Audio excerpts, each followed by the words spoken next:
Hey, good morning everybody. Welcome to the vlog. I hope the start of your day is absolutely incredible. Today we are going to spend some time with my big snake Daisy. I love to just sometimes pull her out and just play with her a little bit, and she's been feeding so well. She's getting so chunky. So today I'm going to let her stretch out a little bit, just run around a little bit and just have some quality time with her. I've been messing with big snakes since I was 15 years old, and there's just something so amazing about it. And speaking of amazing, I promised you guys the other day that we would sex Ricky and see if he is potentially a she. I might have suspected that he is, but we'll go ahead and check him out. We're also going to do a little mail time later on because I haven't done that in a while, and you guys send me so much awesome stuff, and I appreciate you guys so much. You are so awesome. And speaking of awesome, why don't you go down in the comments and tell me something awesome about yourself? I love to read about you guys, and I comment back as much as I can. Let's just go ahead and push all our problems aside for the next however long this vlog is. And by the way, while you're down there commenting, go ahead and smash that like button. There are days I have 500 comments in the first 30 minutes, but only 400 likes. So do me a favor and smash that like button. Let's get this video over 5,000 likes if at all possible. But as for now, let's go ahead and grab Daisy and have some fun. All right, so guys, I'm gonna just spend a little time with Daisy and let her crawl around. You know, a lot of times we do this downstairs, but to be honest with you, she can get under racks and it's sometimes a pain in the butt, whereas here, you know, there's no way she can do anything. So it's kind of nice to just let her roam a little bit. Now, to let you know, this floor is 83 degrees because that's what the entire ambient is. And of course, the basement's even warmer, so that heat comes up. So the floor isn't cold for anyone that's concerned about her crawling around on a cold floor or something like that. And sometimes it's nice to just let her stretch out and stuff like that. You know, she is just such a beautiful animal. And like I mentioned, we've been feeding both her and Lucy a little bit heavier lately, just for the time of the year and stuff like that. And they are certainly just taking food like crazy. And she's definitely put on probably a good 25 or 30 pounds just in the last few weeks. So this little time for her to crawl around is pretty awesome. I mean, she is just such a cool snake. And you know, I tell you what, I've been dealing with big snakes since I was 15 years old. And you know, I come in all the time and I see these animals and I take them out. And I hate to say it, but sometimes it feels like I'm almost taking them for granted because I've just been around them my whole life, you know? I don't think anything different about just kind of cruising around with these animals. But sometimes I sit back and I just take, just take a look at this animal right here. I mean, that is a big snake. That's a long snake right there. I mean, she's probably about 18 and a half foot, and Lucy is actually closing in on 20 foot. Go ahead, girl, have some fun. But you know, every now and then I step back and just think, wow, that is freaking impressive. I mean, that snake is just freaking amazing. I mean, look at how cool she is. She is so absolutely gorgeous. Oh my gosh. You know, and again, now I hate to have to always keep going back to this, but I realize there are some people that watch and are looking at every single thing. And the last time I had Daisy out, someone pointed this out right here and said, oh my God, that was a mite on Daisy. This is a color spot. You can see, look, it doesn't come up. She's actually had that color spot since she was a baby. She's always had it. That's the only black scale on her entire body. And for whatever reason, she just has a little mark. Now this happens to be like a little scuffed up scale or something like that. That's not an actual mark, and that'll shut off the next time around, but that's the only colored mark on her whole body. But look at how beautiful she is. I mean, she is just such a gorgeous animal. That is truly living art. And I've actually said this before, but when Bob Clark produced the very first lavender albino reticulated pythons, I think it really kind of changed everyone's mindset towards reticulated pythons, because everyone always thought they were beautiful, and there were tiger reticulated pythons and yellow-headed reticulated pythons, but producing something like Daisy here with that beautiful yellow head and that unbelievable albino pattern, I mean, that's really what put reticulated pythons on the map. That's when people thought, oh my gosh, I've got to start working with that. So kudos to Bob for producing that, because he really took a heavy risk buying an animal out of the wild. And ironically enough, supposedly the animal came in and had actually a broken back and actually was partly paralyzed. So a lot of people, myself included, didn't think he was going to be successful reproducing it. And sure enough, all these years later, you see these beautiful, incredible albino reticulated pythons as kind of a mainstay. And of course, now guys like Kevin McCurley and Jay at Prehistoric Pets are doing unbelievable things with all kinds of different morphs. I mean, there's a bunch of other people as well, you know, El Segunda pythons, and the list goes on and on and on. But these guys are unfreaking believable. And again, I like just sometimes to just kind of take some time, really admire the animals. And as you can see with big constrictors, you know, hey, I've let her out. She's been out now for the last 4 or 5 minutes, and she's barely moved. So these guys are kind of, they reserve their energy a lot. They're not like colubrids or some other snakes that are just going to cruise around, but I'll leave her out for the next, 20-30 minutes and let her just explore this, because as you can see, there's nothing she can get into here. I mean, she's completely fine. So I'll just let her have a little fun, stretch out. I'll play with her a little bit, have some interaction, and just kind of really admire her beauty, because she's amazing, isn't she?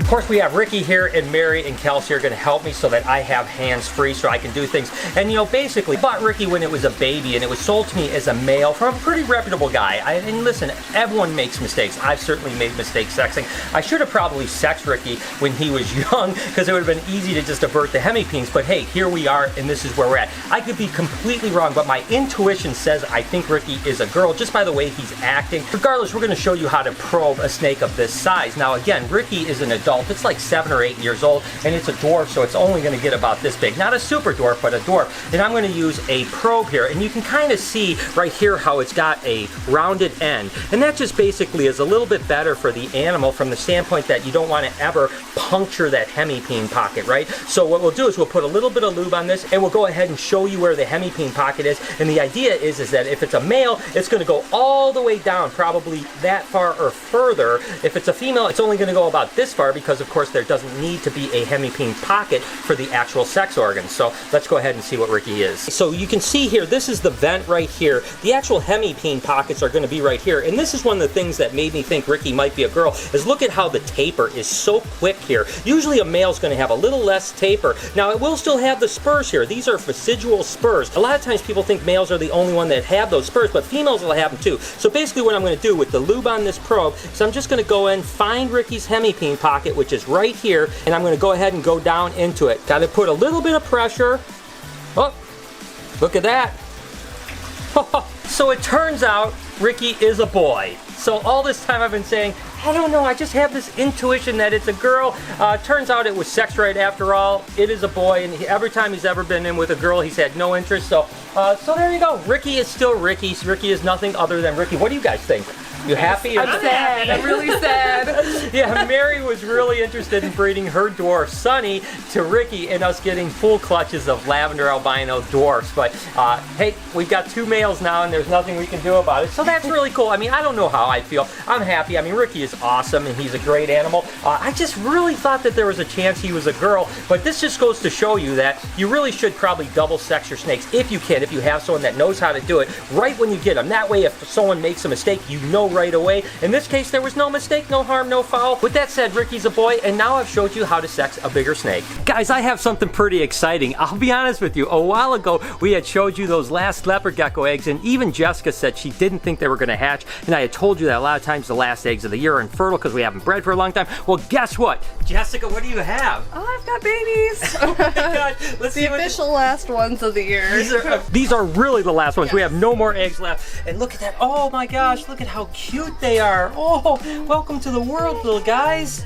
Oh my gosh. And what does that look like? Just like a Tremper albino? And yeah, this looks like it came from the same pairing as the last set of last eggs. This one looks like an albino tangerine, and that one's probably just a normal tangerine. Okay, gotcha. So a tangerine and a Tremper albino tangerine. And these are truly the last eggs of the year, or we could say they're the first eggs of the year, right? Yeah, we could say that too. That's right, because we are into 2018 now, so theoretically these are the first babies of the 2018 season, but of course they are the 2017 breeding season. So we have a few more weeks left before geckos come up, or a month. Oh yeah, almost a month. I need to start like getting breeding plans together. See how that goes? I mean, literally it's like that with snake breeding too. It's like just when you're done hatching and things are finally settling in, you're right back to the breeding plan. weekends, and then they're up and they're starting to breed again. So it'll be exciting. But Jessica, you really spent a lot of the winter not only caring for geckos, but also working with the blue tongues. Oh yeah, so like I've got my work cut out for me because we're at the tail end of breeding with them, and I need to start going on the breeding with the leopard geckos. It's going to be a crazy few weeks for me. That's right. But it's nice, again, it never really stops. We are at the very tail end of the blue tongue skinks, so I think we're almost done breeding them,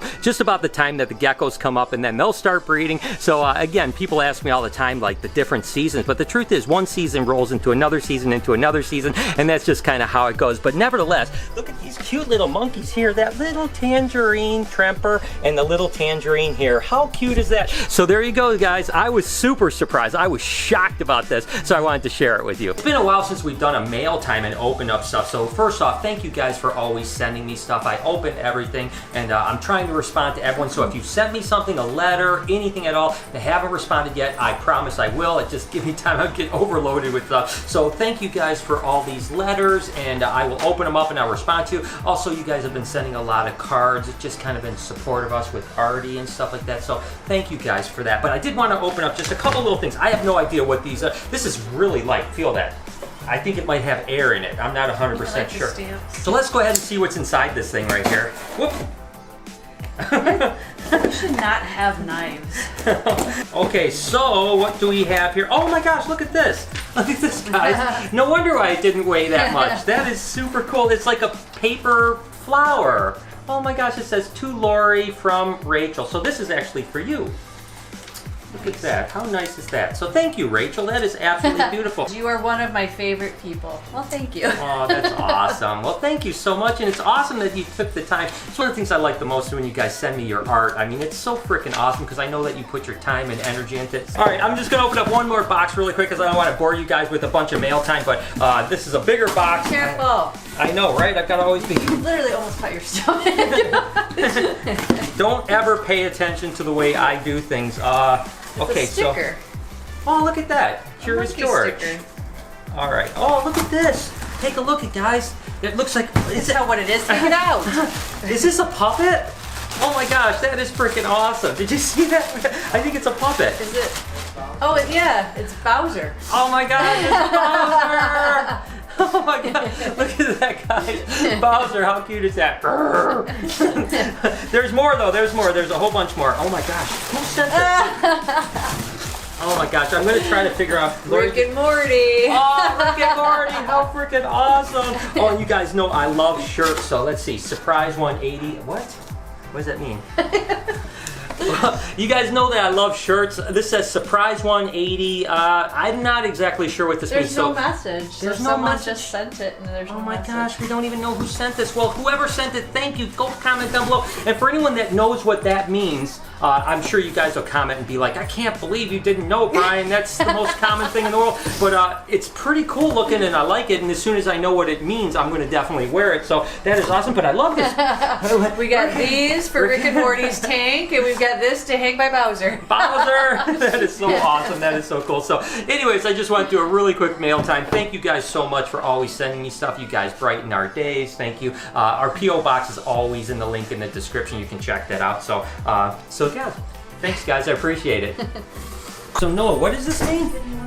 I googled it and it says the element of surprise. Element of surprise.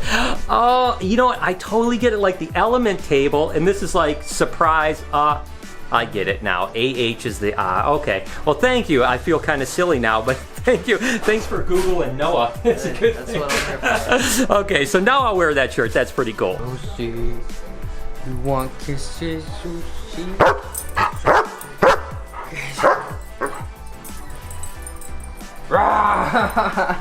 So the other day I updated you on the pastel ghost and the follicle growth because we were sharing two snakes, right? The pastel ghost and this blue-eyed leucistic. But the blue-eyed leucistic, this girl here, was breeding with the super enchy pinstripe at the time. And I told you that we started, she was 10 millimeters. Last time we scanned her, she was 14. And I had projected that she was gonna be 17 or 18 millimeters now. And with a good lock, maybe she'd be 20 or 22 in the next week or so. So let's see how good I am with my projections. I have no idea. She might be less than 17 or 18. I have no idea. But let's go ahead and see what she's got going on. All right, what do we got? Oh, It looks like I was off a little bit, guys. I think I overestimated here. Really felt that she was probably going to be 17 or 18 millimeters, but I knew that that breeding was going to be really paramount for her growth, but she definitely doesn't look like she grew much at all. We'll go ahead and measure these really quick right now, and sure enough, she's at 16. So in reality, I wasn't as far off as I thought. When I looked at this follicle right here, I was thinking, oh, that's probably only 14 or 15, so maybe she didn't grow at all. So she went from 10 millimeters to 14. Now she's at 16. I truly think that here in another week and a half or 2 weeks, she's probably going to be at 20 or 22 millimeters. So I just wanted to update you on this beautiful girl right here and where she's going. I sure hope that she has a clutch of eggs. It certainly looks like the pastel ghost is going to go for sure. So if we got 2 clutches out of the 2 females that we're following, that would be absolutely awesome. And with that said, I am going to go ahead and end the vlog here. I hope that you guys have an absolutely amazing day, evening, night, whichever time you happen to be watching this. I hope that you enjoyed today. Let me know what you guys think down in the comments, because again, I'll be checking the comments throughout the entire day and I love reading about you guys. As for now, thank you for your support. You guys are amazing and I love you so much. Can you do me a couple favors, please? Can you smash that like button as well as turn those post notifications on so you know when I upload a video, which is every day, 7 days a week at 9 o'clock in the morning Eastern Standard Time. Remember to be kind to someone today, and I promise I'm going to see you guys tomorrow.